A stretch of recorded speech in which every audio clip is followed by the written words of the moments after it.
예, 우리 하나님 말씀 고린도전서 2장 같이 한번 보겠습니다.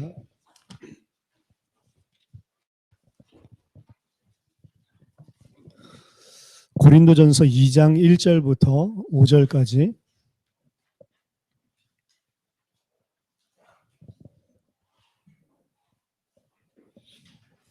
고린도전서 2장 1절부터 5절까지 우리 같이 합독하겠습니다. 시작.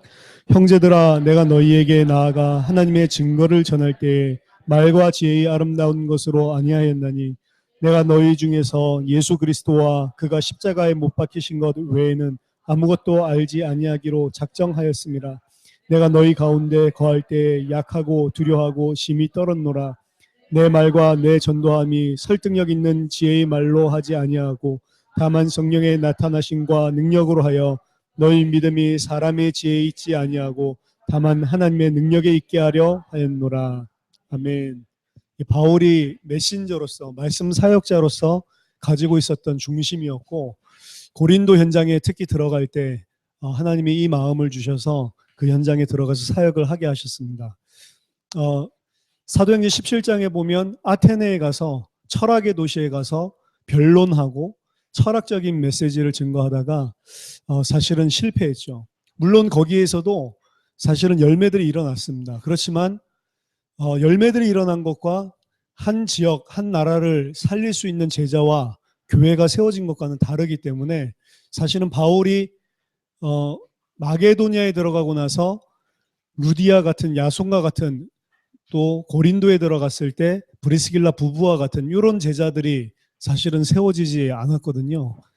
그래서 아테네 지역에 들어가서 했었던 메시지를 보면 오늘 바울이 왜 고린도 지역으로 갈 때 이런 중심을 가지고 갔는지 알 수 있습니다. 많은 학자들은 아테네에 역사가 일어나지 않았기 때문에 바울 사역이 아테네에서는 실패했다 이야기를 하지만, 더 중요한 핵심은 말과 지혜의 아름다운 것으로 사실은 아테네에서 메시지를 전했습니다. 그래서 아테네 설교를 보면 다른 지역에서 했었던 메시지와 다르고, 그 이후에 고린도에 들어갔을 때 이 중심으로 가지고 들어가서 18장 5절, 사도행전 18장 5절에 예수가 그리스도이심을 밝히 증언했다. 그 밝히 증언할 때 앞에 한 가지 키가 나오는데 하나님의 말씀에 붙잡혀, 이런 표현이 있습니다. 우리가 하나님의 말씀에 붙잡혀서 현장에서 이 말씀을 증거하면 어떤 메시지가 클리어하게 나가냐? 예수가 그리스도라는 이 메시지가 클리어하게 나가게 돼 있어요. 다른 것 이야기하는 게 아니고, 심지어는 말과 지혜의 아름다운 것과 설득력 있는 지혜의 말로 하지 않았다 이야기했습니다. 설득력 있게 한 것도 아니에요. 오직 예수 그리스도와 그가 십자가에 못 박히신 것 외에는 다른 것 알지 않기로 작정하고 메시지했다. 우리 말씀운동 사역자들이 가져야 되는 이 핵심입니다.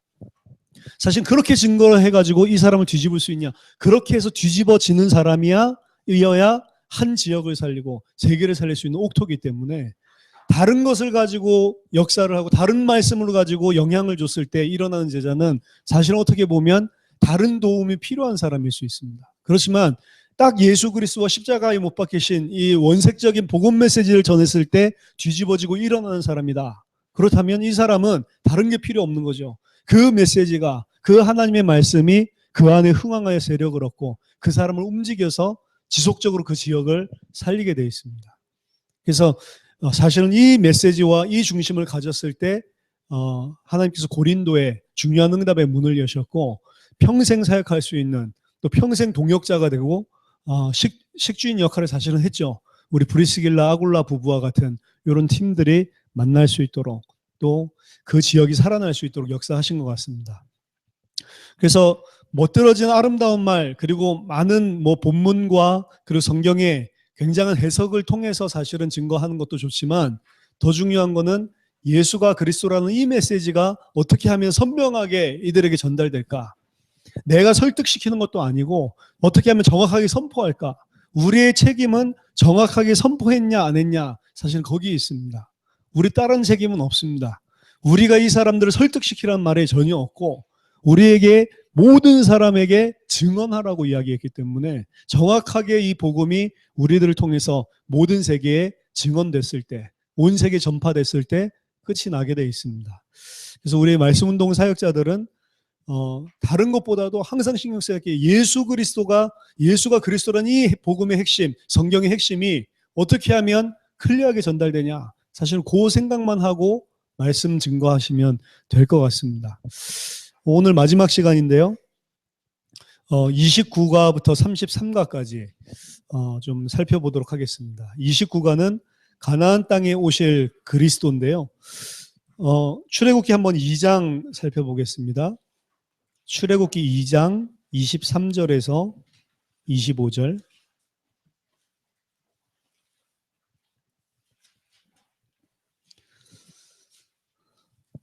출애굽 역사가 일어났을 때 왜 이런 역사들이 일어났냐? 사실은 그 배경에는 출애굽기 2장 23절에서 25절이 있습니다. 같이 찾으셨으면 한번 읽어보겠습니다.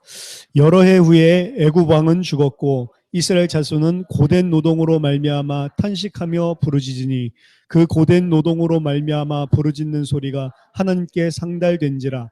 하나님이 그들의 고통 소리를 들으시고 하나님이 아브라함과 이삭과 야곱에게 세운 그의 언약을 기억하사 하나님이 이스라엘 자손을 돌보셨고 하나님이 그들을 기억하셨더라. 아멘. 이게 출애굽의 배경입니다. 사실 이스라엘 백성들이 하나님의 언약을 가지고 사실 부르짖지도 않았어요. 하나님이 이들이 부르짖고 고통스러워하는 것을 보셨을 때 아브라함과 이삭과 야곱에게 주셨던 언약을 기억하셔. 하나님이 사실은 언약을 배경으로 출애굽이 시작되는 겁니다. 그 언약이라고 하는 것은 아브라함에게 가장 먼저 주셨던 출애굽 창세기 12장 1절에서 3절 씨와 그리고 땅에 대한 언약이죠. 하나님이 언약 때문에 이스라엘 백성을 기억하셨다. 하나님은 언제든지 언약 주시고 언약 그대로 성취하시는 하나님입니다.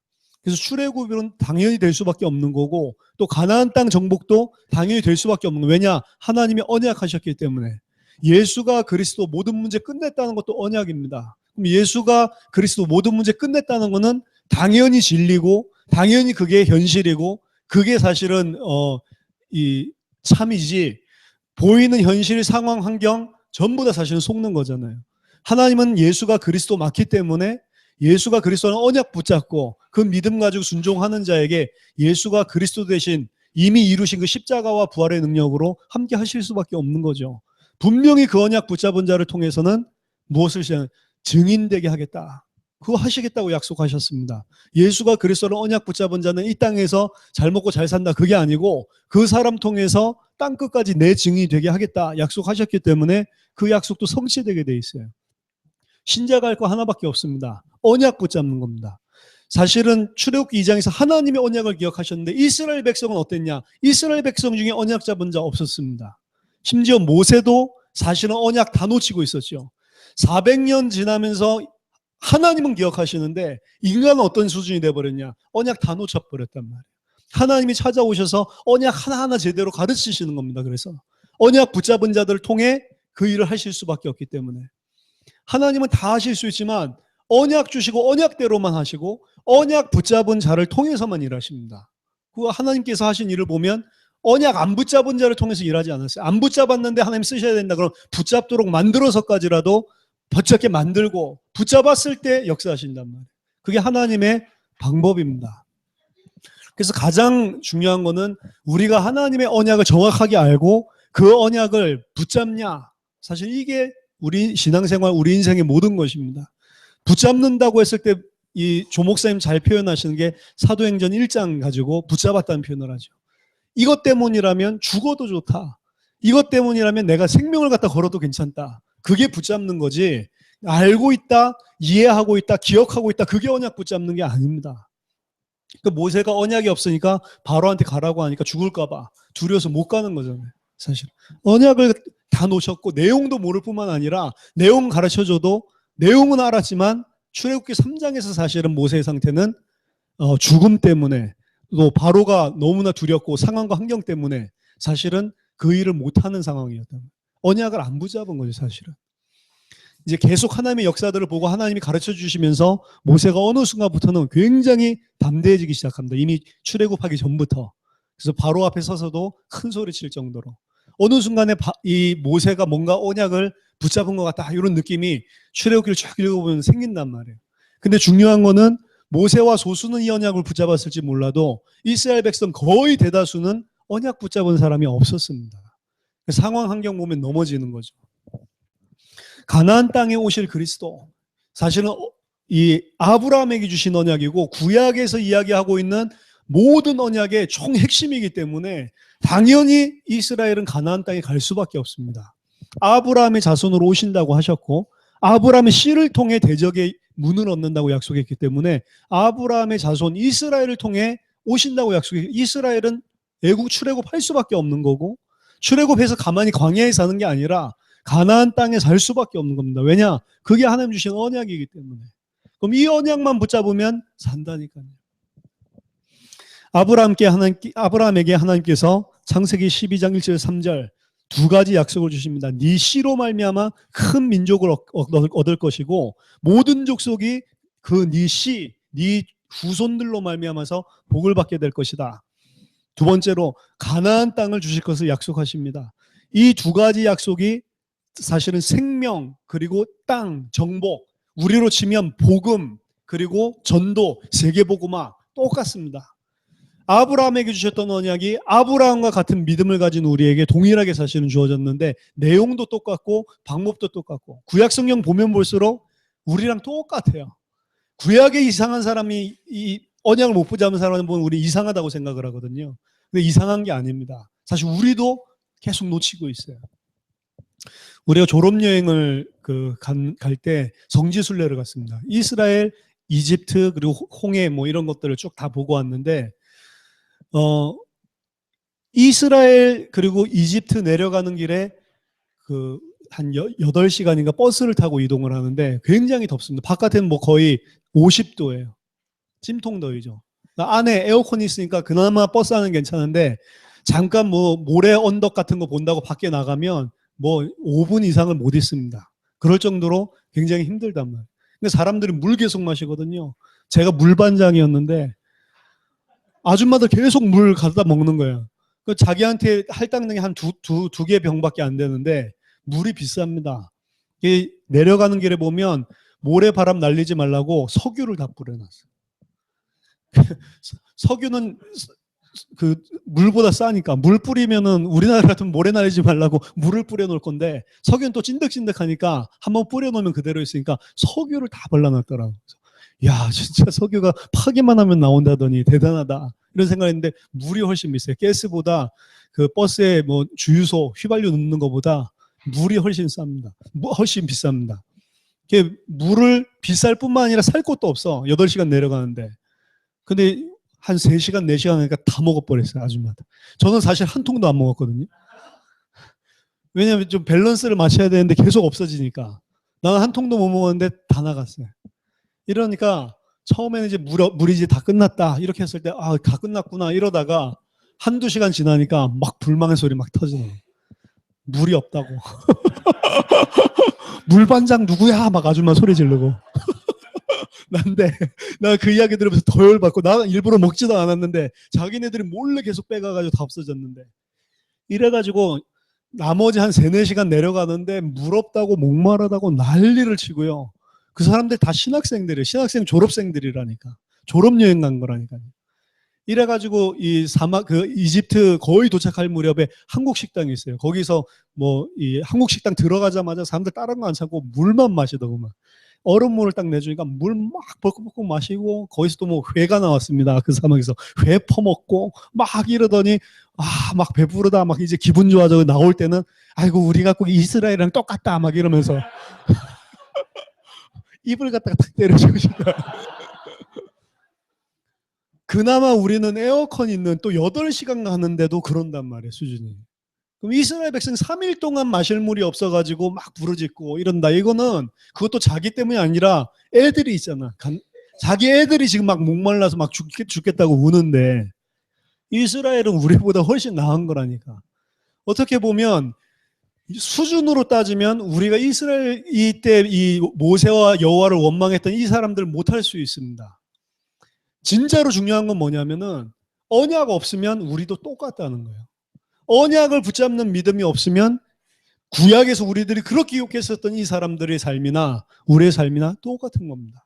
방향을 모르고 상황 환경 보고 떨고 하나님 살아계셔서 함께 계시고 모든 문제 끝났다고 하는데 조금만 거기에 현실에 모순되는 것들만 딱 터지면 무슨 문제 만나서 죽을 줄 알고 오부망하고 불평하고 좌절하고 이게 우리거든요. 그러니까 언약 놓친 삶이 사실 모든 문제거든요. 하나님은 언약 잡은 자를 통해 역사하십니다. 내일 설교에서 좀 이야기하겠지만 소수입니다. 이 언약 잡은 자들이 많지 않습니다. 많지 않지만 그 언약 잡은 자들, 그 소수의 사람들을 통해 많은 자들 부끄럽게 할 겁니다. 하나님 그렇게 하십니다. 그래서 사실은 교회라고 하는 것은 큰 사이즈를 추구하는 것보다는 소수라도 언약 잡은 자들이 정확하게 교회 안에 포진되어 있어야 진짜 하나님이 그 교회를 사용하시는 것 같아요. 10,000명이 모여도 제자 1명이 없는 교회가 있을 수가 있고 20명이 모여도 제자 10명이 있는 교회가 있을 수가 있거든요. 그러니까 하나님의 총관심은 어디에 있냐? 그 제자 있는 곳에 모든 관심이 다 있다니까요. 그 가장 대표적인 예가 언약 붙잡은 마가의 다락방에 모였던 예루살렘 교회와 46년 동안 그렇게 지었던 엄청난 헤롯 대성전과 하나님의 성령은 예루살렘 교회에 역사하셨거든. 그게 오늘날과 동일합니다. 아브라함에게 하나님께서 이 두 가지 약속, 씨와 땅에 대한 약속 주셨기 때문에 반드시 그 약속 성취되게 되어 있습니다. 이미 창세기 15장에 보니까 아직 시간표가 되지 않았기 때문에 너희 후손들이 애굽에 가 있을 거고 4대 만에 내가 그들을 다시 이 땅에 돌려보내겠다. 이미 아브라함에게 이미 400년 후에 생길 일을 약속을 주셨거든요. 또 창세기 15장 18절에서 21절 보면 그 가나안 땅이 어디인지 분명히 범위를 주셨습니다. 어디부터 어디까지인지. 동편은 어디가 끝이고 북쪽은 어디가 끝이고 남쪽은 어디가 끝이고 서쪽은 뭐 이 바다 있는 데까지 분명하게 경계를 주어줬거든요. 하나님이 확실하게 약속을 주셨기 때문에 성취될 수밖에 없는 거죠. 그 언약을 기억하시고 이스라엘 백성을 기억하시고 돌아오셨다. 약속을 성취하시는 하나님과 하나님의 방법입니다. 출애굽 사건은 그래서 하나님께서 아브라함에게 약속하신 언약을 성취시킨 사건입니다. 엄청난 역사가 일어났다. 그게 아니고 약속하신 언약이 성취되는 현장이었다. 그게 중요합니다. 그 엄청난 역사는 다른 이 귀신의 힘과 사단의 힘을 빌려서 하는 다른 종교, 다른 이교 이런 데서도 할 수 있는 거잖아요. 사실은 많은 역사들을 보여주면서 많은 능력들을 보여주면서 하나님의 백성들을 잘못된 길로 끌고 갈 수 있습니다. 그런 사람이 많습니다. 구약 때도 많았습니다. 한번 신명기 13장 한번 보겠습니다.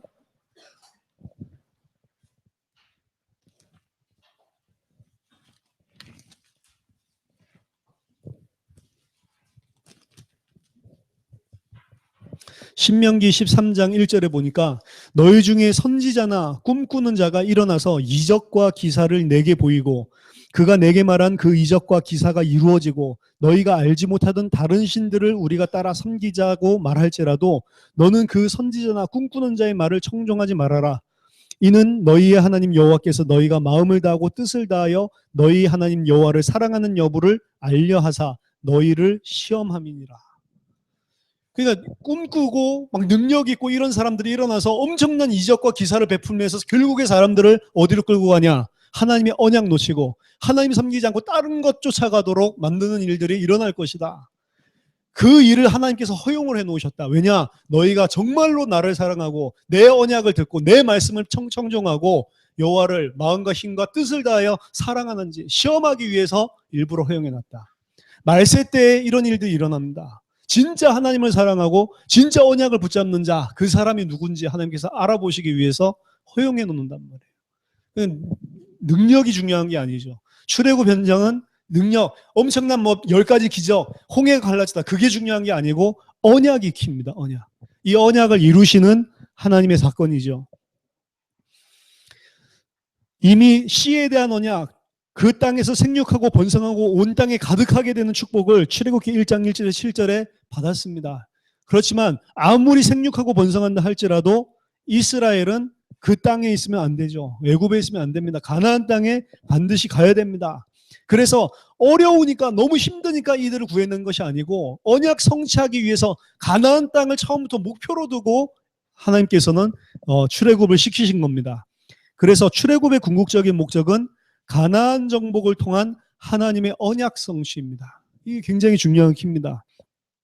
하나님은 언약의 하나님이시며 그 언약을 성취하시는 신실하신 하나님이기 때문에 가나안 정복 언약 가진 자는 절대 실패하지 않습니다. 절대 실패하지 않도록 출애굽시켰죠. 6월절 어린 양의 피를 바르게 하셨고 하나님께서 함께하는 백성이 되게 하셨습니다. 그래야 가나안 땅 정복할 수 있으니까. 이스라엘의 힘이 필요치 않습니다. 굉장히 중요합니다. 이스라엘의 힘이 필요치 않습니다. 아무리 강해도 괜찮습니다. 하나님이 함께하면 되는 겁니다. 하나님이 함께하고 그 언약을 믿는 믿음이 있으면 분명히 차지하게 돼 있는데 이스라엘이 지금 이걸 모른단 말이에요.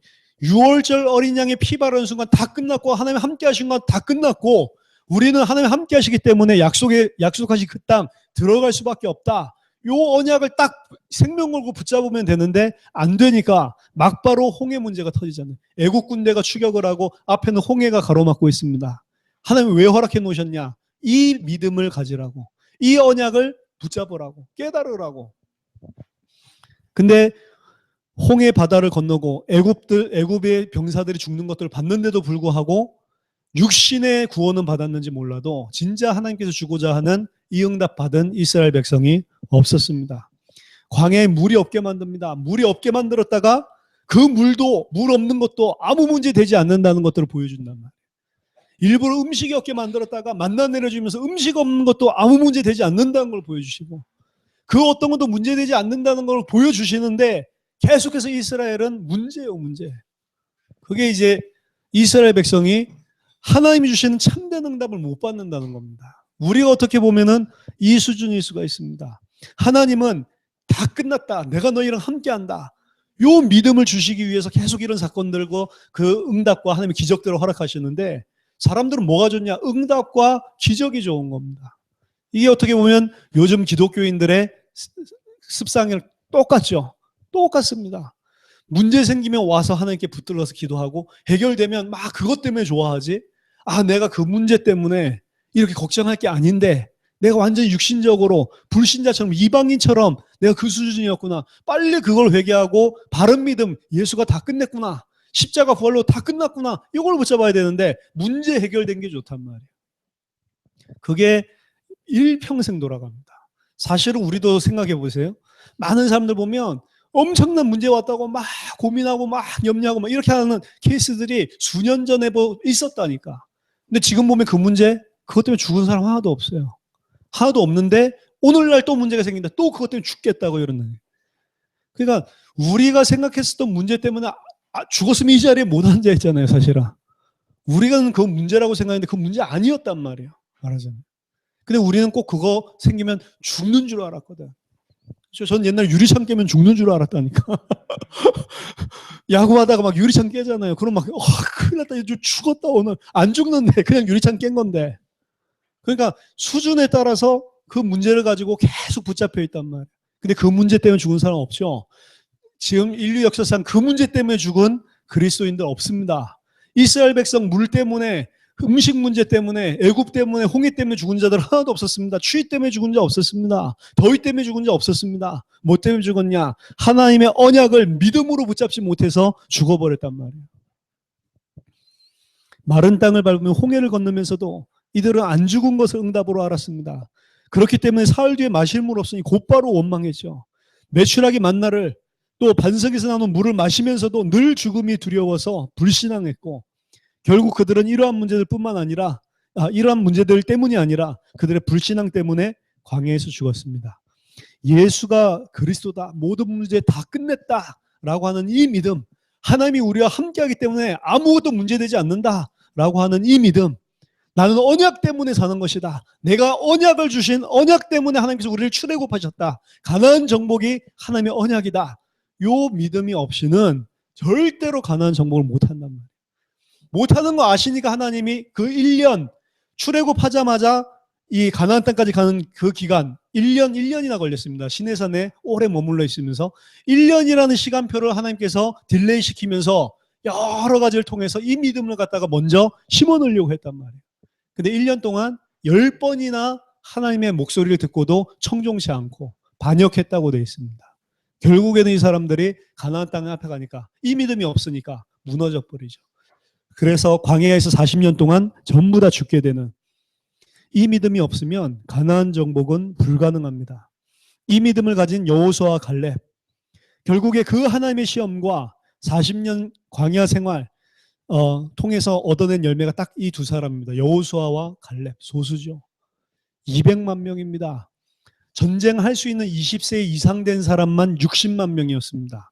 그럼 적게 잡아서 사실은 200만, 전쟁 갈 수 있는 사람들 거의 결혼한 사람들이거든. 20세 이상 된 사람들. 옛날에 또 일찍 결혼하잖아요. 거의 다 결혼한 사람들이라고 치면 아내까지 하면은, 그리고 또 아이들 한 명만 가졌다고 봐서 거의 200만 명 잡았는데 아이 한 명 낳습니까 옛날에? 제가 봤을 때 엄청난 많은 숫자입니다. 엄청난 많은 숫자인데 그 가운데 2명. 더 정확하게는 60만 명 군사들 중에 딱 2명. 그 사람만 가나안 땅 들어갔다니까. 요 사람만 1년 동안 하나님 하시는 것들, 10가지 기적과 홍해와 이런 기적들 일어난 것들 보면서 다 끝났구나. 가나안 땅이거나 하나님 우리에게 주신 언약이고 될 수밖에 없는 거구나. 딱 이 믿음을 가졌다니까.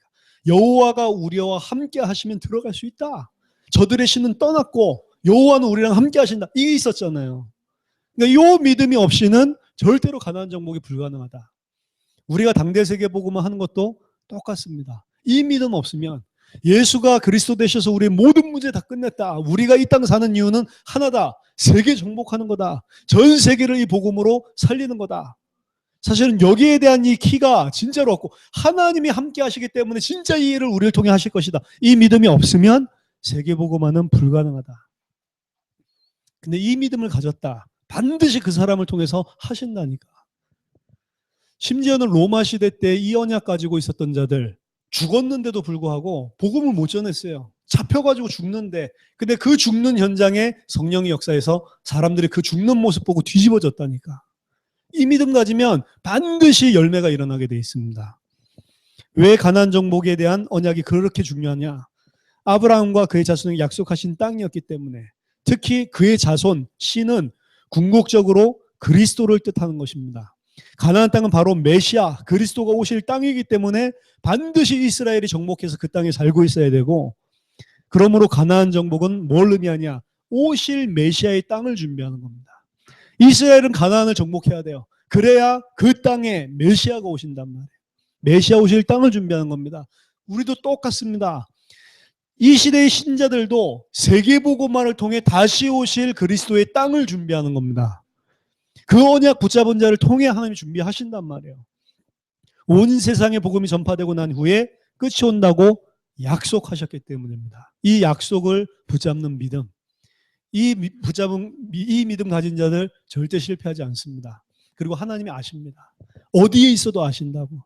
저는 처음에 하나님이 이 미국으로 불러가서 이 복음을 받았는데 하나님이 나를 아신다. 제가 미국 갈 때 막 비자 막 받는 것 때문에 막 두려움에 떨고 있을 때 하나님이 이 비자 나오게 해주셨으니까 그냥 해라. 이 이야기 딱 들었을 때 막 눈물이 나더라고. 하나님 나를 아는구나.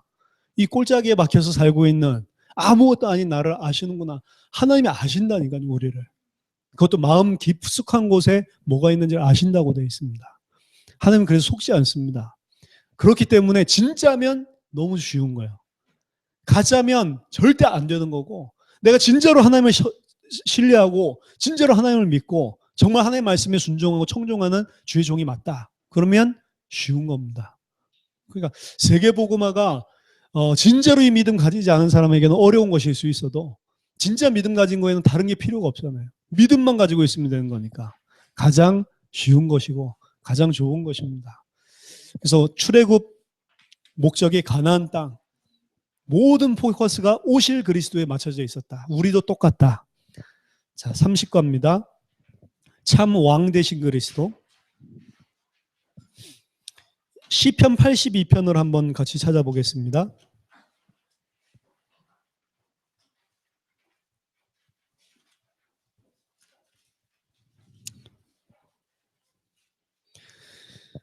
시편 82편 보면 이 아삽의 시라고 되어 있는데 이 아삽이 사람인지 아니면은 아삽이라고 하는 게 모으다라는 뜻이에요. 그래서 컬렉션이라는 뜻인지, 어떤 그 모음집에 있는 그 시들을 이야기하는 건지 아직 잘 모릅니다. 근데 이제 아삽이 이제 어떤 한 지파 이런 이야기들도 있고 이렇게 이야기를 하는데 아삽의 시들의 특징은 굉장히 왕권에 대한 관심이 많습니다. 그래서 왕 대신 그리스도 이쪽에 관심이 많아요. 왕에 대한 찬양, 왕이 얼마나 고귀한지 이런 것들에 대한 또 왕이 어때야 되는지 이런 것들을 많이 내용을 담고 있단 말이에요. 아삽의 시들을 보면 그중에 82편 오늘 우리가 보려고 하는 시도 아삽의 시입니다. 여기 1절에 보니까 하나님은 신들의 모임 가운데에 서시며 하나님은 그들 가운데서 재판하시느니라. 하나님이 지금 천상에서 재판을 벌이시고 회의를 하시는데 거기에 누가 있냐? 신들이 있대요. 신들. 아니 하나님밖에 신이 없는데 어떻게 신들이 있습니까? 하나님이 그 신들에게 뭐라고 재판을 하시냐? 너희가 불공평한 판단을 하며 악인의 납보기를 언제까지 하려느냐? 가난한 자와 고아를 위하여 판단하며 곤란한 자와 빈궁한 자에게 공의를 베풀지며 가난한 자와 궁핍한 자를 구원하여 악인들의 손에서 건질지니라 하시는도다. 그러니까 하나님이 재판관으로서 신들을 모아놓고 꾸짖는데 꾸짖는 내용이 너희들이 공의를 행하지 않고 악을 행하고 고아와 과부와 이 어려움 당하고 있는 아이들을 오히려 학대하고 이들을 돌보지 않는다 이러면서 막 혼낸단 말이에요. 신들이라고 했는데 꾸짖는 내용을 보면 왕이 갖춰야 될 덕목입니다. 이게 왕은 고아와 과부를 돌보고 공의를 행해야 되는 거거든. 그 왜 이게 신들이라고 표현했냐? 이게 이제 고대 근동지방에서는 왕은 거의 신의 아들이라고, 뭐 왕권 신수설이랑 비슷한 겁니다. 왕은 거의 신의 아들, 하나님의 아들이라고 생각을 해서 왕은 직통으로 하나님 성전에 올라가서 같이 대화를 나누는 수준으로 사실은 우러러봤단 말이에요. 그래서 왕을 하나님의 아들 혹은 신들 이런 식으로 표현된 것들이 나오는 게 이 장면입니다. 지금은 신들을 꾸짖는 게 아니고 사실은 그 신들이 누구냐? 하나님의 아들들, 그 하나님의 아들들 왕을 이야기합니다. 이 땅을 통치하고 있는 왕들, 지리자들 불러다 놓고 하나님이 꾸짖는 거란 말이에요. 똑바로 하지 않냐? 꾸짖는 거죠. 6절에 보니까 내가 말하기를 너희는 신들이며 다 지존자의 아들들이라 하였으나 이게 지금 왕에 대한 이야기입니다. 그러나 너희는 사람처럼 죽으며 고관에 하나같이 넘어지리로다. 너희들은 신들이고 지존자의 아들들이라고 내가 이야기를 했지만 지금부터 어떻게 되냐? 너희는 사람처럼 죽으며 죽게 될 것이고 그리고 고관에 하나같이 넘어지게 될 것이다. 너희들 무너지고 멸망당하고 죽게 될 것이다. 이 이야기를 합니다. 근데 오늘 보려고 하는 포커스는 7절입니다. 그러나 너희는 사람처럼 죽으며 사람이라고 하는 단어가 히브리어로 뭐냐? 아담입니다. 아담. 여기를 사람으로 해석해야 돼. 아담이라고 하는 단어는 사람이라는 뜻도 있고 사람 개인의 이름 아담이라는 뜻도 있습니다. 그 창세기 1장 2장에도 아담이라는 이야기가 창세기 1장에서는 우리가 사람을 창조하시되 그렇게 해석을 했고 창세기 2장에서는 아담 개인의 이름 창세기 아담아 어딨냐 아담이라고 하는 개인 이름으로 사용했단 말이에요. 아담이라는 뜻은 사람 혹은 한 개인 첫 번째 하나님 만들으셨던 그 사람 이름 아담 이렇게 사용을 합니다. 아담이라는 뜻이 사람이에요. 사람. 첫 번째 사람을 만드시고 사람이라고 불렀단 말이에요. 사람인데 이걸 사람으로 해석하니까 사실은 이렇게 보이는데 아담으로 생각해요. 그러나 너희는 아담처럼 죽으며 고관에 하나같이 넘어지리로다. 고관은 뭐냐면 우리나라 성경 고관이라고 되어 있는 룰러입니다. 통치자. 통치자의 하나같이 통치자의 하나 그 하나도 지금 여기서는 기수 서수 있잖아요. 이게 기수를 쓴 건데 서수를 쓰면 어떻게 하면 통치자들 중에 첫 번째 통치자처럼 너희가 넘어지리로다. 말하자면 이 7절을 보고 이게 아담을 이야기하는 거다 이야기합니다. 지금 아담의 후손들 중에 아담은 누구였죠? 창세기 1장 2장 왕이었잖아요. 통치자였습니다. 하나님이 대리 통치하기 위해서 세웠는데 죄를 범했기 때문에 죽게 됐고 넘어지게 됐죠. 지금 아담의 후손으로 사실은 이 직계 후손이 아니라 왕의 역할을 하는 그런 후배 왕들, 통치자들 모아놓고 하나님 혼내시면서 하는 게 너희들이 이렇게 공의를 안 베풀고 그 고아와 과부들을 시원하지 않고 똑바로 이 땅에서 정의를 베풀지 않으면 아담처럼 너희도 죽게 될 것이고 첫 번째 통치자처럼 너희도 넘어지게 될 것이다. 이렇게 이야기하는 겁니다. 이게 지금 왕들에 대한 이야기거든요. 구약 성경에 보면 이 사무엘상하, 열왕기상하, 역대상하, 이걸 역사서라고 특히 이야기를 하는데, 역사서는 전부 다 왕에 대한 이야기입니다. 근데 이 왕들의 특징은 여러분들 한번 보세요. 이스라엘 초대 왕이 사울이었죠. 그리고 두 번째 왕이 다윗이었습니다. 이 다윗이 하나님께서 축복하셔서 너의 왕위가 영원히 있을 것이다, 언약을 주셨단 말이에요. 절대로 흔들리지 않는다. 그래서 그 왕위를 통해서 그리스도까지 오시게 되는 건데, 이 다윗 왕이 솔로몬에게 언약 사실은 전달하기 실패했죠. 솔로몬이 언약 실패하고 난 다음에 막바로 사실은 남유다와 북이스라엘로 갈라져 버립니다. 그래서 통일 왕국이 오래되지 않았어요. 불과 몇십 년입니다. 다윗이랑 솔로몬 그때 통일 왕국이었지. 다윗 때는 그나마 또 사울 잔당들이랑 싸운다고 나라도 전체가 통합되는데 시간이 오래 걸렸습니다. 솔로몬이 딱 일어나서 완전히 평정을 해버렸단 말이에요. 사실은 이스라엘이 한 나라로 12지파가 이렇게 하나님 섬긴 게 길지가 않습니다. 솔로몬 딱 죽으면서 나라가 갈렸단 말이에요. 그럼 이제 북이스라엘과 남유다가 있는데 거기에 각각 왕들이 북왕조와 남왕조의 왕들이 엄청 많이 일어납니다. 근데 북왕조의 왕들을 처음부터 살펴보면 하나님 앞에 의롭다고 칭함받은 왕이 한 명도 없어요. 수십 명 가운데 단 한 명도 하나님의 의롭다고 하는 사람이 없습니다. 남유다에는 그럼 대단한 왕이 있냐? 이스라엘 왕 중에 대단한 사람이 다윗 왕인데 항상 척도를 다윗 왕으로 칩니다. 그래서 남유다 왕들을 이야기할 때 다윗의 길을 가며 그런 식의 표현을 쓴단 말이에요. 근데 다윗 왕처럼 의로운 왕이 있냐? 거의 없습니다. 약간 선하다라고 하는 왕이 히스기야 왕이라든지 그리고 또 그 요시야 왕이라든지 이런 사람. 그리고 요시야 왕도 굉장히 개혁하고 잘하려고 했는데 일찍 죽어버리잖아요. 좀 축복해줬으면 좋겠다 싶은데 사실 축복받지 않고 죽어버렸단 말이에요. 이 다윗 외에는 거의 제대로 된 왕이 없어요. 히스기야도 사실은 범죄해가지고 하나님이 치시잖아요, 사실. 그러니까 모든 왕들 쳐다보면 많잖아요, 왕이. 몇십 명 되는데 그나마 좀 의롭다고 한 왕이 남왕주에서 한 3명. 근데 그 3명도 쳐다보면 엉터리란 말이에요. 그 중에 가장 대단한 왕이 다윗 왕이거든요. 하나님이 봤을 때 내 마음에 합한 자다. 중심을 본다면서 그 말씀을 하셨거든. 그러면 가장 중심적으로는 하나님을 잘 섬기는 왕이 다윗이었는데 다윗도 실패를 했다니까. 그러니까 이게 왕에 대한 이야기들을 보여주는데 결국에 나중에 바벨론에 끌려갈 때 그 왕의 모습이 어떻게 보였냐면 이 맨발로 쇠사슬에 묶여서 눈알 뽑아가지고 바벨론을 끌고 갑니다. 그게 이 역사서의 마지막 장면이에요. 그러니까 얼마나 비참합니까? 왕들이 그렇게 하나님 보시기에 악을 행하고 그렇게 하나님 보시기에 공의를 베풀지 않고 하나님의 명령과 법도를 따라 행하지 않고 언약 놓쳐버리고 자기가 왕인 줄 알고 세상 임금처럼 그렇게 하니까 하나님이 쳐버리시는데 결국에는 계속 선지자 보내도 안 되니까 바벨론을 치시는데 치실 때 끌고 가는 왕의 장면이 그걸로 끝나는 게 역사서입니다. 굉장히 사실 역사서 보면 암울해요. 그래서 이제 열왕기상하랑 사무엘부터 열왕기까지랑 그리고 역대기랑 보면 약간 톤이 틀립니다. 역대기는 약간 밝은 측면들을 써놨어요. 제일 나쁜 놈이 왕 중에 누구죠?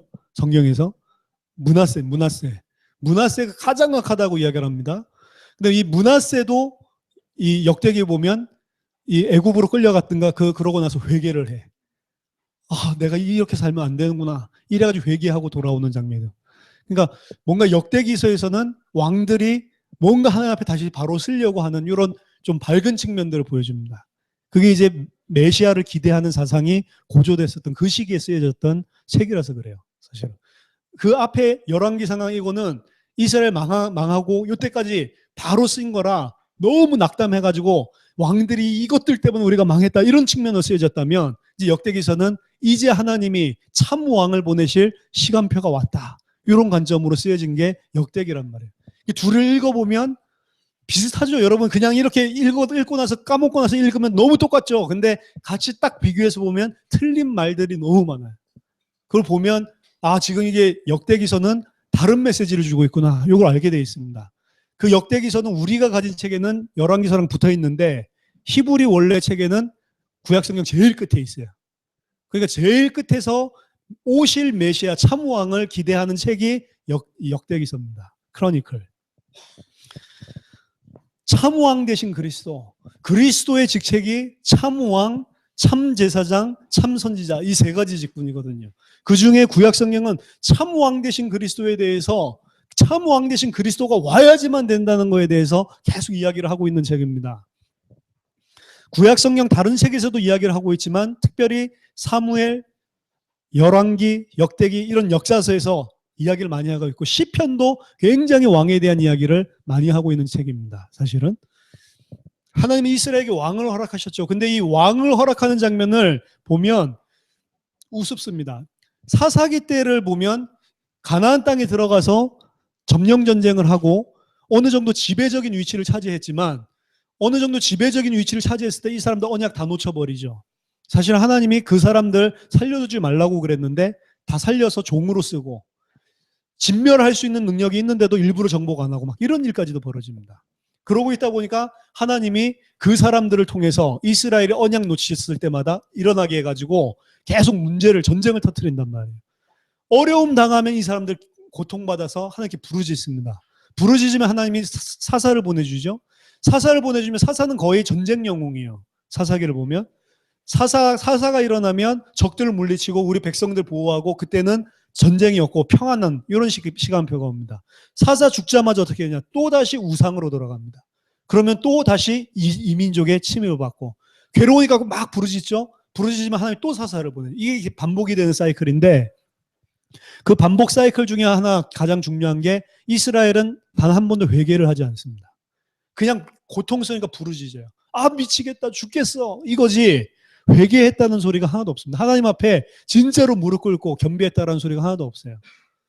하나님은 계속해서 사실 그걸 원하시는데 그런 적이 없습니다. 사사기에서 이야기하는 왜 이런 어려움이 계속 생기냐라고 하는 그 문제 제기를 어디서 이유를 찾았냐면 이방 민족은 왕이 있는데 우리는 왕이 없어서 그랬구나 이렇게 깨닫습니다. 그래서 사사기서에는 그때 왕이 없으므로 백성들이 자기 행하는데 옳은 대로 자기 눈에 옳은 대로 소견에 옳은 대로 행했다. 이게 문제다. 백성들이 자기 소견에 옳은 대로 행하는 이유는 뭐냐?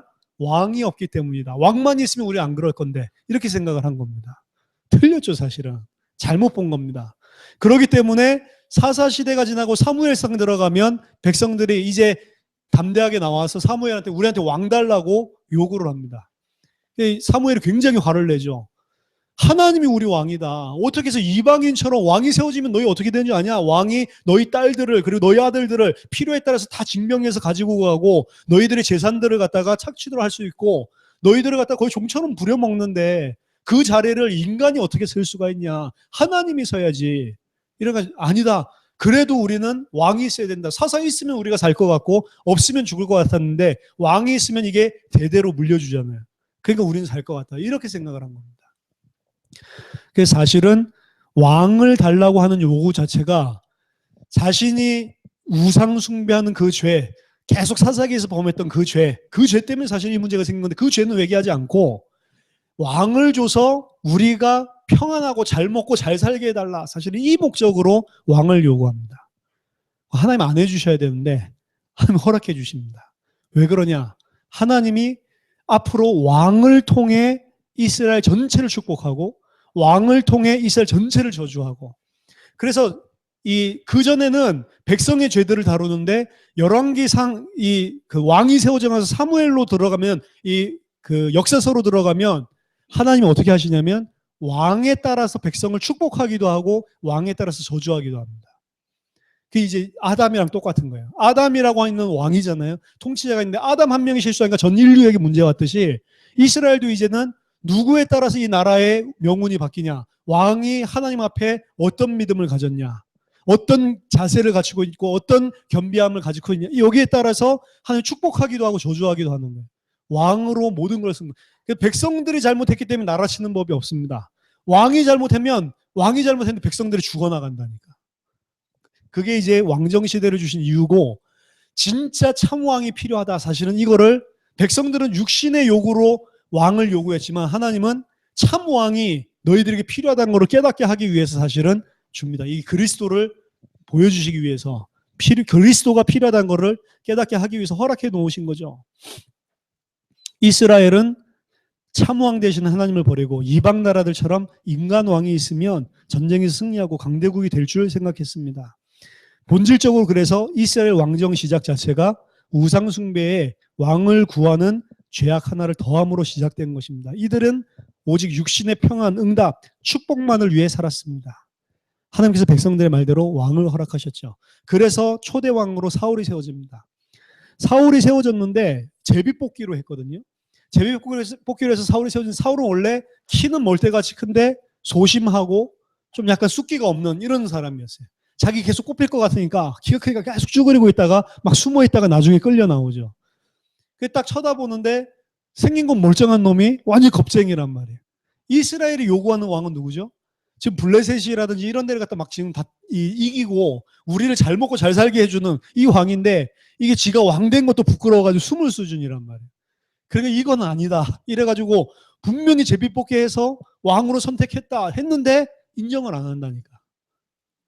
나쁜 놈. 왕 세워달라고 했는데 왕을 세웠는데 자기네들 입장에 봤을 때 안 맞는 왕이라. 자기네들 입장에 맞는 왕은 누구냐? 막 삼손 같은 왕이요.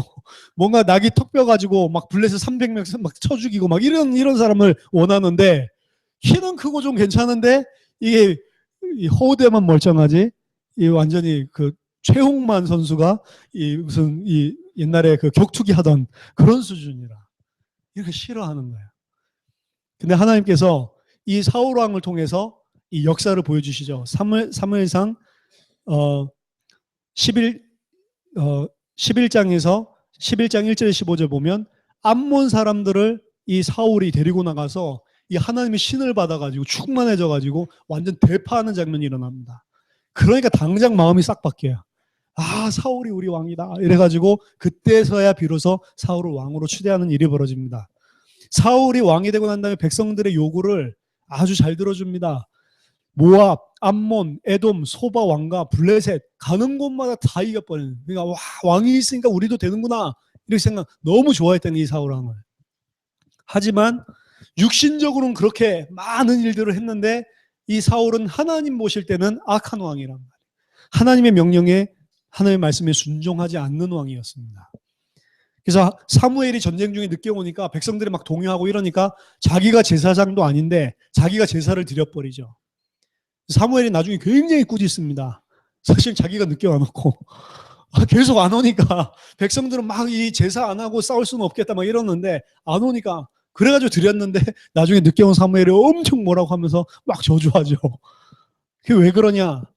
제사장 직분이라고 하는 것들을 범했어요. 이게 그리스도랑 관련된 겁니다. 성경에서 보면 적은 것 같지만 굉장히 신중하게 다루는 것들이 있는데 그게 뭐냐면 그리스도에 대한 부분들을 건드릴 때입니다. 사실은 제사장이 아닌데 그 일을 했다. 큰 죄고요. 제사장인데 이 하나님이 쓰라고 한 불을 들이지 않았다. 그럼 바로 죽었다니까. 아무것도 아니잖아요. 불 똑같은데 우리가 봤을 때는. 근데 하나님이 명령한 대로 하지 않으면 죽여버렸다니까. 그런 일들이 굉장히 많이 등장합니다. 이게 그리스도의 삼재기랑 관련된 것들이랑 여러분 자세히 한번 살펴보세요. 그 부분 예민하게 사실은 하나님께서 주시하고 있다는 것들을 알게 돼 있습니다. 그걸 사실은 건드린 겁니다. 그리고 아멜렉이랑 전쟁했을 때 다 진멸하라고 했는데 모든 짐승들 다 죽이라고 했는데 가축 소리가 들려와요. 이게 무슨 소리냐? 사무엘 물어보니까 하나님한테 이 살찐 것들 예배하기 위해서 이건 내가 남겨뒀다. 말은 그렇게 해놓고 사실은 예배할 것만 남겨놓은 게 아니고 엄청 많이 남겨놨죠. 사실은 살찐 짐승들 아까워가지고 하나님 죽이라고 하는데 안 죽이고 다 자기의 제물로 취하고 이런 인간이었습니다. 그래서 하나님이 사울을 버리고 다윗을 새 왕으로 기름 부으시죠. 사울에게서 여호와의 영이 떠난과 즉시에 여호와의 부르시는 악신이 와서 사울을 괴롭힙니다. 영적으로 막 시달리죠. 결국에는 사울은 아들과 함께 전쟁에서 자살하고 자결하고 죽게 되는데 이스라엘에서는 왕이 필요한 게 아니라는 겁니다. 이 메시지가. 이스라엘은 참 왕이 필요하다. 이 메시지입니다. 왕이 필요한데 그 왕은 사울과 같은 왕이 아니라는 겁니다. 하나님의 말씀에 순종하는 참 왕이 필요하다. 참 왕이 섰을 때에만 이스라엘이 살아날 수 있다. 이 소리입니다. 사울을 대신해서 세워진 다윗 왕은 이스라엘 왕 중에 가장 훌륭하고 영원한 왕위를 언약으로 주신 왕이고 하나님 볼 때 마음에 합한 자라고 할 만큼 대단한 자였습니다. 중심을 보면 알잖아요. 굉장히 중요한 중심들을 고백하는 것들이 많고 시편 대부분이 다윗의 고백입니다. 고통당할 때 어떻게 여호와를 바라봤는지 그 중심을 우리가 알 수가 있죠.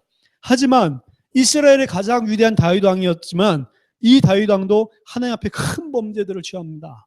그 범죄 중에 하나가 우리아의 아들 밧세바를 취한 거고 그것도 죄인데 그 밧세바가 임신하니까 남편을 갖다가 전장으로 보내고 임시로 자기랑 비밀 암호 짜가지고 병사들 보내가지고 싹 다 빠져나오게 해서 죽게 만들죠. 하나님이 아시고 계시죠. 나단 선지자분에서 꾸짖습니다. 이 어떤 그 부자가 있는데 양을 수천 마리 수만 마리 가지고 있는 인간이 있는데 양 한 마리 가지고 있는 과부한테 찾아가 가지고 그 양 뺏어와 가지고 지금 막 그 집이 죽게 됐다. 어떻게 해야 되냐니까 다윗이 열받아 가지고 내가 그 놈을 진멸하겠다. 그 놈 당장 불러내라고. 이렇게 해서 그게 당신이잖아. 여호와 하나님이 당신에게 안 준 게 어디 있어? 다 줬는데 자기 부하 장수 중에 하나 부인을 갖다 뺏으려고 사람 죽이고 그게 너잖아. 이 이야기 하니까 완전히 이 회개하고 돌아서죠. 다윗의 다른 점 하나는 회개한다는 겁니다. 하나님 앞에 금식하고 회개하고 그런데도 불구하고 다윗이 범죄했기 때문에 다윗뿐만 아니라 그 가정의 모든 재앙과 칼이 끝이지 않는 전쟁이 온단 말이에요. 그 아들 아들 누구죠? 예, 압살롬이 반역하고 일어나는 것. 그 사실은 이미 나단이 그때 이미 예언을 했죠. 당신 가정 안에 칼이 끊치지 않을 것이고 그리고 백주 대낮에 당신 처와 첩들을 욕보이게 되는 일들이 일어날 것이다. 당신은 몰래 밤에 들어가서 남의 아내를 갖다 겁탈했지만 모든 이스라엘 다 알 수 있는 대낮에 당신 처와 첩들이 겁탈당하게 될 거다. 이 압살롬 때 다 성취된단 말이에요. 그러니까 이 다윗이 범죄했는데 다윗뿐만 아니라 가정 전체에 사실 재난이 임하는 거죠. 그 다음에 또 큰 죄는 말년에 하나님이 의지하지 않고 인구조사를 행합니다. 인구조사를 행했을 때 아래에 있는 요압이라고 하는 뭐 이런 장수라든지 하지 말라고 그랬어요. 왜 그걸 국력을 과시하려고 그런 짓을 하냐. 하나님이 함께 하시지 않냐. 이런 이야기를 했는데 그 듣지 않고 인구조사를 해버리거든요. 그 인구조사를 하는 게 왜 그렇게 큰 죄냐 모르겠지만 문맥을 살펴보면 이미 자기가 했다. 이게 딱 들어가 있어요. 내가 어느 정도 힘을 가졌는지 과시하고 싶은 이게 딱 들어가 있어요. 그러니까 하나님이 그 인구조사 때문에 치시죠. 치실 때 세 가지 옵션을 주십니다.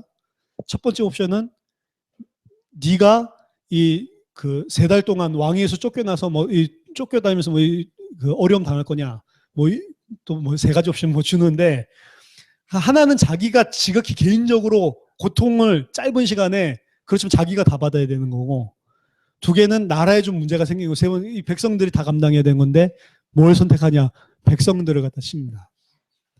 그 구실은 뭐냐 사람들의 손에 내가 침을 당해가지고 막 왕위를 막 쫓겨다니고 어려움 당한 것보다 하나님께 직접 맡겠습니다. 이러면서 백성들 죽이는 걸 선택한다.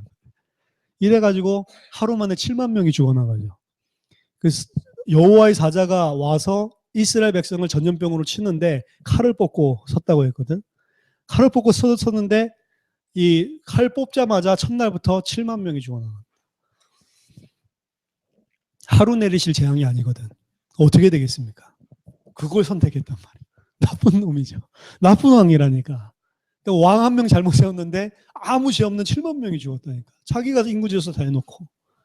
그때 하나님이 그걸 보고 다윗도 굉장히 후회를 많이 하죠. 근데 하나님 그거 쳐다보시고 후회하십니다. 그래서 칼을 거두라고 이야기하는데 천사 칼 안 거둬. 그거 한번 본문 자세히 보세요. 아라우나 타작마당에 가서 피제사 드릴 때에야 비로소 칼을 거둡니다. 그러니까 하나님이 거두라고 해도 안 거두고 있다. 난 이상하다. 이 천사가 맛이 갔나. 근데 피제사 드릴 때 칼을 딱 거둔다. 피제사 없이는 죄 용서가 안 된다니까. 사실은.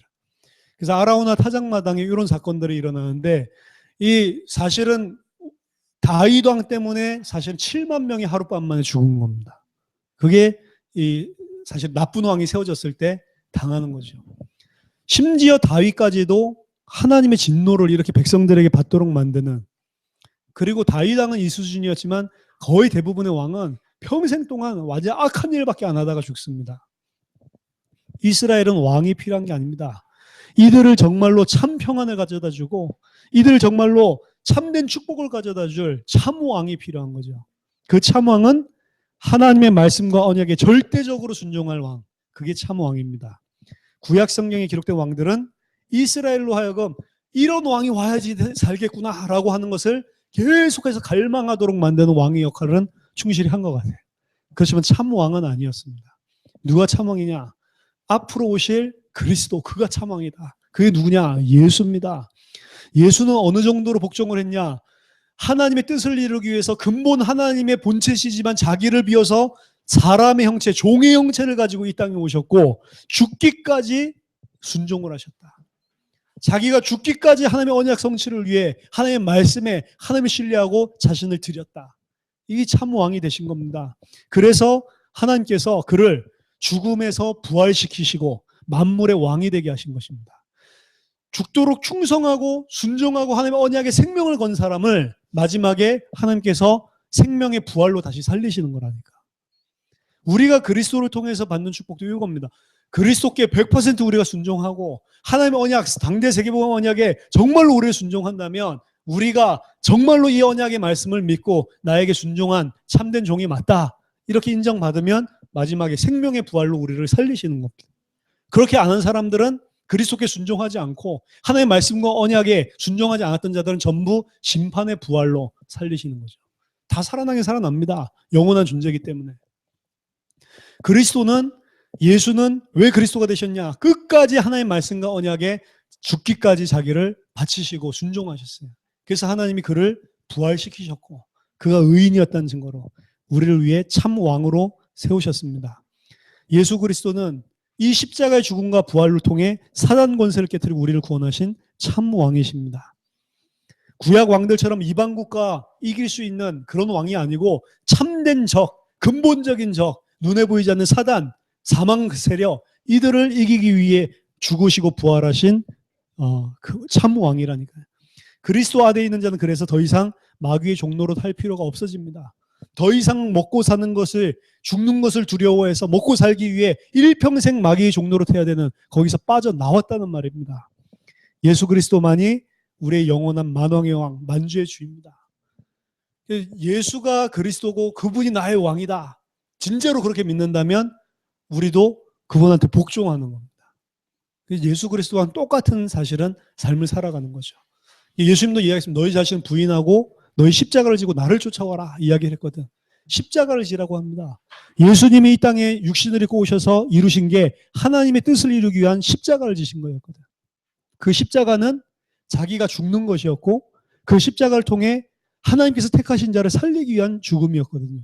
그걸 우리 보고도 하라는 겁니다. 너희도 너희 자신 죽고 다른 하나님께서 택하신 자를 살리기 위해 세계복음하죠. 하나님께서 너희를 통해 살리실, 영세전에 준비해 놓으신 그 자들을 살리기 위해 너 자신을 부인하고 내가 간 그 길을 따라와라. 그리스도와 같은 일을 하라는 겁니다. 그분이 함께함으로. 자, 31강 참 제사장 되신 그리스도, 여기까지 하고 잠깐 쉬었다가 그 다음 살펴보는데요. 마태복음 16장 21절에도 보면은, 그리고 또 성경 곳곳마다 대제사장들이라는 표현이 나옵니다. 근데 성경을 보면 대제사장들이라는 표현이 있을 수가 없어요, 사실은. 대제사장은 종신직입니다. 한번 위임받고 나면 죽을 때까지요. 죽어야 도피성에 풀려나잖아요. 죽지도 않았는데 대제사장 또 세워졌다. 큰일 나는 거죠. 평생 못 나와. 그러니까 대제사장은 죽어야만 그 직이 갈리는 겁니다. 근데 신약 성경에 보면 대제사장들이라는 표현이 있어요. 말이 안 되죠. 어떻게 대제사장들이 있습니까? 그때 당시에 이제 매간매직이 됐단 말이에요. 대제사장직이, 이게 이제 톨레미 왕조 생기면서부터, 톨레미가 그 이집트죠. 애굽이 팔레스타인 통치하기 시작하면서부터 애굽에 있었던 조세 정책이나 이런 것들을 그대로 도입을 시킵니다. 톨레미가 이 적용을 시키면서 조세를 갖다가 징수하는 최고의 수장을 누구로 만드냐? 대제사장으로 만들어요. 그때부터 대제사장이 이 세금 걷는 겁니다. 세금 걷어서 애굽에 줘야 될 거는 주고 나머지는 자기가 다 띵겨 먹고, 이러니까 이게 대제사장직이 엄청 파워풀한 거야. 종교에서도 최고고 정치적으로도 외교적으로도 최고입니다, 이게. 그러니까 그 자리를 차지하려고 온갖 노력을 다하는 거예요, 사실은. 그 매관매직 돈 주고 삽니다. 심지어 나중에 어떤 일이 벌어지냐면 이 그 대지사직을 받고 싶어가지고 돈을 갖다 줬어요. 돈을 주니까 원래 있었던 진짜 대지사장 잘라버리고 얘를 세워. 얘를 세웠는데 한 3년 지났는데 더 많은 돈을 누가 싸들고 왔어. 그러니까 얘 잘라버리고 얘를 또 세운다니까. 그러니까 대지사장들이요. 살아있는데 잘리고 막 갈아치운단 말이야. 이런 일들이 로마 시대 때는 더 흥행했습니다. 로마 때는 아예 정치적으로 딱 결탁해가지고 대제사장들을 완전 정치적으로 유익한 사람들을 계속 세우고 로마 정부에서 임명을 했다니까. 예를 들어서 6월절 뭐 지내야 된다. 혹은 또 무슨 절기 지내야 된다. 그럼 그 옷을 입 대제사장 옷을 입어야 되잖아. 그 옷 누가 관리했냐? 로마에서 관리했다니까. 가서 6월절 내일인데 좀 옷 좀 주세요. 받아가지고 그거 입고 제사장 할 수밖에 없다. 완전히 정치 그리고 경제 여기에 노예가 돼버렸다니까 대제사장직에. 이게 예수님이 왔을 때입니다. 그래서 이 세례 요한을 에세네파라고도 이야기를 많이 하고 그 에세네파는 쿰난 이 동굴 우리가 그 사해문서 발견한 그곳 있잖아요. 거기에 있었던 이 분파라고 이야기를 많이 하는데 이 에세네 분파는 어떤 분파냐면 지금 있는 대제사장들과 제사장들 이건 전부 다 성경에서 말하는 그 참 지도자들이 아니다. 가짜 제사장이다. 참 제사장이 와야 되고 참 왕이 와야 된다. 이래가지고 그걸 위해서는 참 선지자, 참 티처가 트루, 라이셔스 티처가 필요하다. 이래가지고 자기네들의 지도자가 있어서 그 사람을 그 Teachers of Righteousness, 의로운 선생님이라고 해가지고 그분 가르침을 받는 자였어요. 그분이 이제 성경을 쫙 풀어주면서 지금 있는 것들은 겉으로는 대제사장인데 거짓 대제사장이다. 막 이제 사회를 아예 격리시켜가지고 참 대제사장이 와야 우리가 뭔가 해결된다. 참 왕이 오셔야 된다. 그래서 메시아를 기다리는데 좀 메시아가 성경에서 보는 거랑 좀 다릅니다. 두 가지 다른 종류의 메시아 이 이야기를 하는데 어쨌든 그때 당시 분위기 어떤 분위기였냐면 지금 뭐 안나스라든지 뭐 이런 대제사 가야바라든지 그런 문중들 있잖아요. 이 사람들이 완전히 자기네들 가족들끼리 서로 주고받으면서 대제사장직을 매관매직하고 있고 그리고 제사장급인데도 거의 그 문중에 들어가 있으면 대제사장 행세를 하고 이러니까 문중들 자체를 대제사장들이라고도 부르기도 하고 이랬다니까. 이런 상황이었기 때문에 사람들이 참 제사장이 오고 이게 개혁돼야 된다라고 하는 생각들이 상당히 드높았을 때입니다. 지금 있는 제사장은 거짓 제사장, 가짜 제사장이다. 진짜 의로운 제사장이 와야 된다. 이런 생각을 하고 있을 때 사실은 그리스도가 오신 겁니다. 그러니까 이스라엘 역사를 쳐다보면 참 선지자, 참 제사장, 참 왕을 기다릴 수밖에 없도록 하나님 모든 상황 환경을 만들어 놓고 그분이 오셔야 된다. 너무 갈망하고 있을 때 사실 그리스도를 보내신 거거든.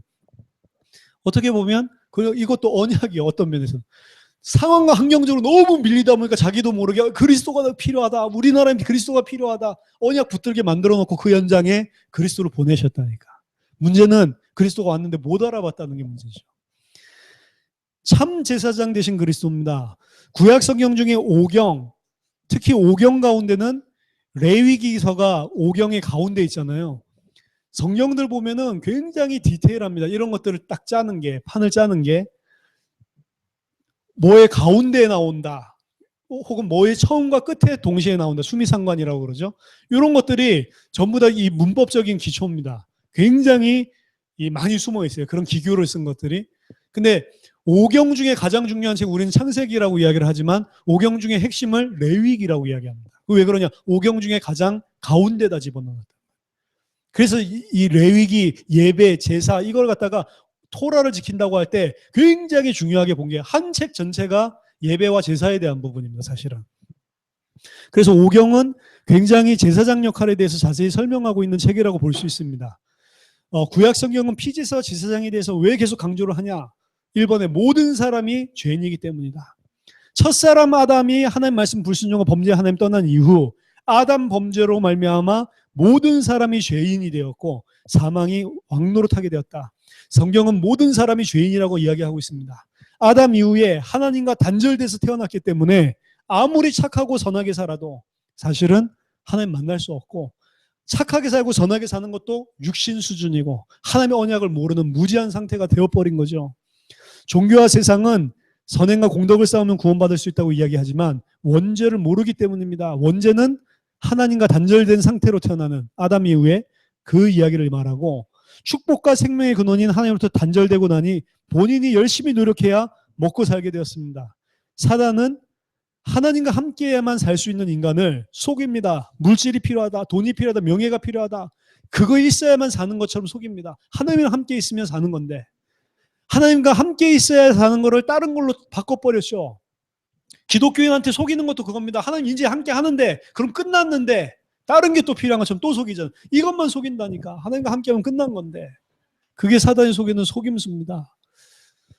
그러니까 명예를 위해서 사는 사람은 그 명예에 뭔가 딱 이 티가 될 만한 거 하면 견디지 못하고 자살해 버리잖아요. 미국의 국방부 장관 이야기를 제가 지난번에 했죠.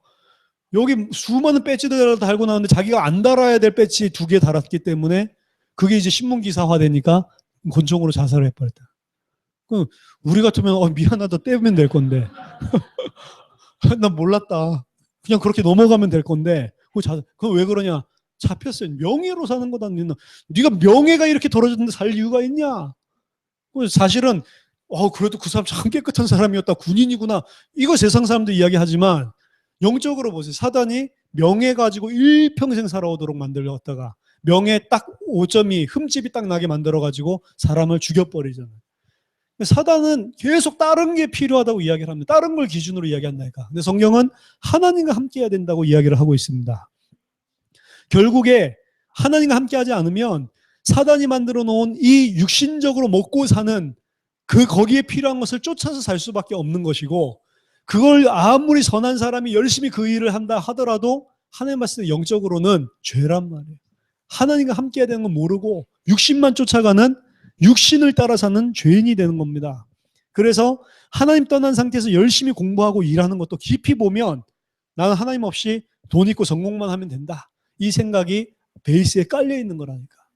우상숭배를 하고 있는 겁니다. 죄인은 반드시 죽어야 합니다.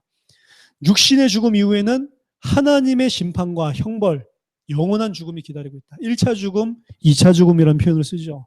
모든 사람은 죄 문제를 해결해야만 하는 죄인입니다. 그렇기 때문에 계속해서 이 죄 문제를 해결할 피제사에 대해서 설명을 하고 있는 겁니다. 구약에서 하나님은 제사장을 통해서 죄 문제를 해결했습니다. 피제사를 통해서 하나님께서 해결을 하셨지만 레위기를 주신 이후 그 피제사는 아무나 드릴 수 없고 제사장만 드릴 수 있었습니다. 그리고 심지어 그 제사장이 드린다 하더라도 점점 발전되거든요. 나중에 가나안 땅 들어가서 성전 세워지고 난 이후에는 성전에서 피제사를 드려야지만 피제사로 인정받습니다. 근데 이스라엘 죄 중에 하나는 산당에서 계속 피제사를 드렸거든, 제사장들이. 그거 하나님 인정하지 않았습니다. 그러니까 처음에는 아무나 피제사 그냥 드렸어요. 제사장도 아니고 구약 성경 보면 노아도 드리고 아브람도 드리고 뭐 이삭 다 드리는데, 이 레위기 주시고 난 이후부터는 제사장만 할 수 있었고, 레위기에 남아있습니다. 하나님이 신명기에 너희들이 그 땅에 들어가면 하나님이 지정하신 그 한 곳에서만 드려야 된다, 이런 표현이 있습니다. 그러니까 이제 가나안 정복하고 성전 세워진 이후에는 성전에서만 드려야 되고, 이게 점점 클리어하게 보여주는 거죠. 피제사를 드릴 수 있는데 누구만 드릴 수 있냐? 제사장을 통해서만 피제사를 드릴 수 있다. 이게 하나님이 세워놓으신 법입니다.